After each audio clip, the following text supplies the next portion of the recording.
Meus amados irmãos, Atos dos Apóstolos, no capítulo 2, a Bíblia vai narrar sobre a descida do Espírito Santo, em que os crentes estavam todos reunidos num só lugar, num só propósito, e o Espírito visitou a casa e encheu o coração de cada irmão, e foi de repente, meus irmãos, o texto diz que veio do céu um som como de um vento veemente, impetuoso, e encheu toda a casa, e todos começaram a falar em línguas conforme o Espírito Santo lhes concedia que falassem.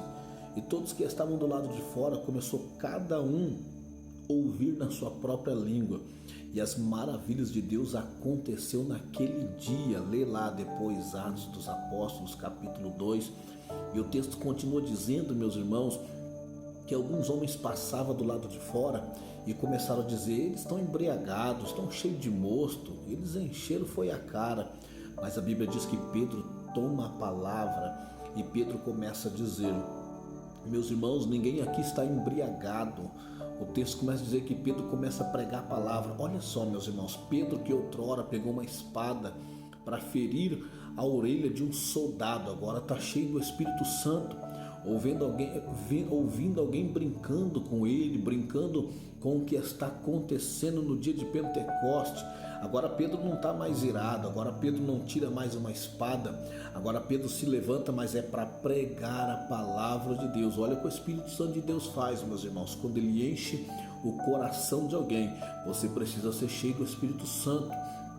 Eu preciso ser cheio do Espírito Santo, senão não vou conseguir mudar as minhas atitudes. Sim, é verdade que o Espírito Santo de Deus muda. Não, eu nasci assim, eu vou morrer desse jeito, é meu jeito. Não, meus irmãos, não.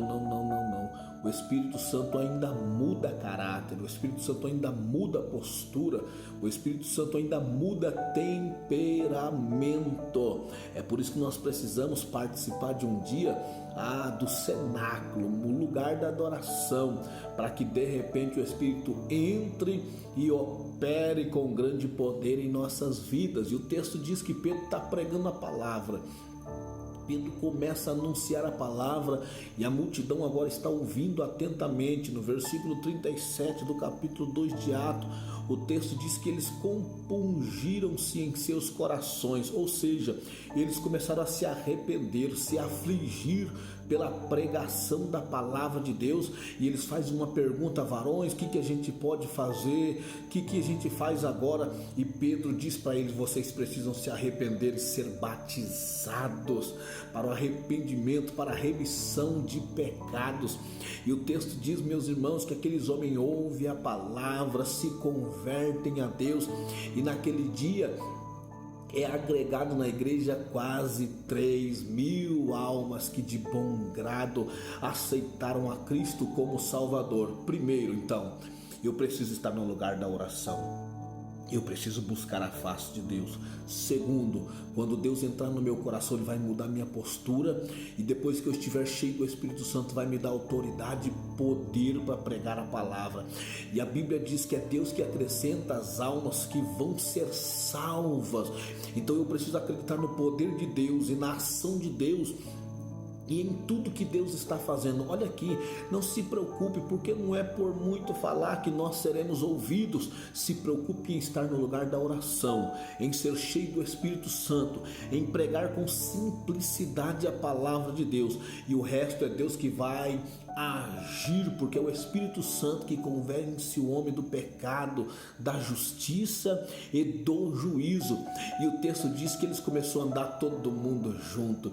O texto diz que todo mundo era igual no partir do pão. Eles começaram a vender as propriedades um dos outros e repartir com aqueles que não tinham nada. A ação do Espírito Santo é maravilhosa na vida do crente, meu irmão. Tem muita coisa que nós não provamos ainda, porque nós ainda não fomos cheios da plenitude de Deus, da plenitude do Espírito Santo de Deus. Eu só vou provar da misericórdia quando Deus estiver agindo no meu coração de forma plena, inteira. Deixa o Espírito Santo de Deus encher teu coração, meu irmão. E para você que está ouvindo esta mensagem, Se você não tomou uma decisão ainda de descer as águas, foi Jesus que falou em Marcos capítulo 16, versículo 15, quando ele deu uma ordem para pregar a palavra a todo mundo. Ele diz: quem crer na palavra, na pregação em Jesus Cristo e for batizado será salvo, mas quem não crer e não for batizado será condenado. Meu irmão, tome esta decisão depressa, vai descer as águas, se arrependa dos seus pecados. Se você está com dúvida, mas vou ter que abandonar o que eu faço, esquece tudo isso daí. Uma coisa eu vou te assegurar: vale a pena servir a Deus, vale a pena deixar o mundo, vale a pena deixar tudo para trás e servir a Jesus Cristo, vale a pena deixar os vícios, vale a pena deixar a bagunça, vale a pena se converter ao Senhor, vale a pena, porque naquele grande dia Deus vai chamar o teu nome. Naquele dia a Bíblia diz que todo joelho vai se dobrar. Eu vou estar diante dele de joelhos e você também vai, sendo batizado ou não, mas cada um tomará um destino diferente. Então, se você está em dúvida, procure o teu pastor, procure uma igreja, vai se reconciliar com Deus, aceite a Jesus Cristo, tome uma decisão, estude a palavra, desça as águas, porque é mandato de Jesus. Então quer dizer, se eu descer as águas eu já vou ser salvo? Não, batismo não salva ninguém, mas batismo faz parte da salvação. Você precisa descer as águas, você precisa estar em comunhão com Deus, e naquele grande dia Ele vai chamar o teu nome. Que Deus abençoe a tua vida, que Deus abençoe a tua casa, que Deus abençoe toda a tua família. Deixa o Espírito de Deus agir na sua vida e você vai ver que muita coisa vai mudar. Deus te abençoe, meu irmão, em Cristo Jesus.